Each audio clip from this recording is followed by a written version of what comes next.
कभी नोटिस किया है, सिनेमेटोग्राफर हो या रील स्टार, दोनों के पास एक चीज सेम होती है, कैमरा। डिफरेंस होता है कि कौन उसे यूज करना जानता है। सच बोलो, आज के टाइम पे अच्छा कैमरा ऑलमोस्ट हर किसी के पास है, पॉकेट में।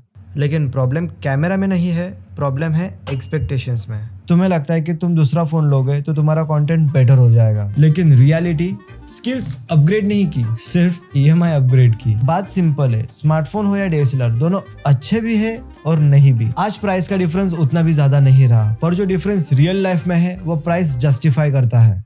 Speed and portability. अगर मुझे फास्ट मोमेंट कैप्चर करना हो, स्मार्टफोन निकाला, टाइप किया और डन। DSLR निकालो, ऑन करो, सेटिंग करो और तब तक मोमेंट किसी और ने इंस्टाग्राम पे अपलोड कर दिया। स्पीड के गेम में स्मार्टफोन क्लियरली जीत जाता है। कभी कभी लाइफ में ज्यादा सोचने वाले मोमेंट्स मिस कर देते हैं एंड एक्शन लेने वाले कैप्चर कर लेते हैं। और एक रियलिटी, पोर्टेबिलिटी अब लग्जरी नहीं, नीड बन चुकी है। हर जगह तुम पूरा सेटअप लेके तो नहीं घूम सकते ना। स्मार्टफोन अब एक ऑप्शन नहीं रहा, एक नीड बन चुकी है। जहाँ ऑप्शन दिखा, फोन निकाला और शूट किया।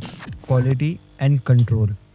अब बात करते हैं क्वालिटी की। आज हर कोई सिनेमैटिक आउटपुट चाहता है, कलर ग्रेडिंग, लॉक प्रोफाइल सब इम्पोर्टेंट है। लेकिन सच ये है कि ये सारे फीचर्स प्रीमियम सेगमेंट में प्रॉपरली मिलते हैं। हाँ तो थर्ड पार्टी एप्स है, बट लेकिन रिलायबिलिटी उतनी स्ट्रांग नहीं है। अब आते हैं बैकग्राउंड ब्लर पे। स्मार्टफोन AI का यूज करके बैकग्राउंड ब्लर करता है और काफी केसेस में DSLR को भी टक्कर दे रहा है। लेकिन डिफरेंस क्लियर है। DSLR का ब्लर नेचुरल होता है क्योंकि वो अपर्चर से बनता है, बट लेकिन हम बात करें स्मार्टफोन की तो वो सॉफ्टवेयर थ्रू जनरेट होता है। इसी वजह से DSLR का आउटपुट नेचुरल लगता है। अब डेप्थ की बात करते हैं। स्मार्टफोन में लिमिटेड कंट्रोल्स होते हैं, जैसे अल्ट्रा वाइड, वाइड और टेडी लेंस। लेकिन DSLR में लेंस को एडजस्ट करके डेप्थ को कंट्रोल नहीं, डिजाइन कर सकते हो। एक कंटेंट क्रिएटर तभी कॉन्फिडेंट होता है जब उसे पता हो कि उसे एग्जैक्टली क्या शूट करना है। लेकिन एक सिनेमेटोग्राफर को लाइट, लेंस, माइक, गिम्बल सब प्लान करना पड़ता है। एक मोमेंट कैप्चर करता है तो दूसरा मोमेंट क्रिएट करता है। अब एक प्रैक्टिकल बात, अगर आप क्लाइंट के सामने बोलते हो कि आप स्मार्टफोन से शूट करोगे तो trust level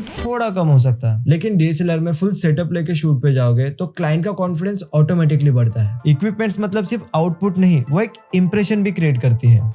storage and workflow. Smartphone पे शूट करना बहुत इजी है, लेकिन स्टोरेज जल्दी फुल हो जाता है। DSLR का स्टोरेज मैनेजेबल होता है, बट एडिटिंग वर्कफ्लो थोड़ा हेवी होता है। लो light performance. Smartphone night mode देता है, लेकिन कभी कभी रिजल्ट आर्टिफिशियल फील देता है। DSLR लो लाइट में भी क्लीन एंड नेचुरल आउटपुट देता है। Battery and uses. स्मार्टफोन एक मल्टीपर्पज डिवाइस है, इसीलिए उसकी बैटरी जल्दी ड्रेन होती है। DSLR डेडिकेटेड डिवाइस है, इसीलिए वो ज्यादा रिलायबल है।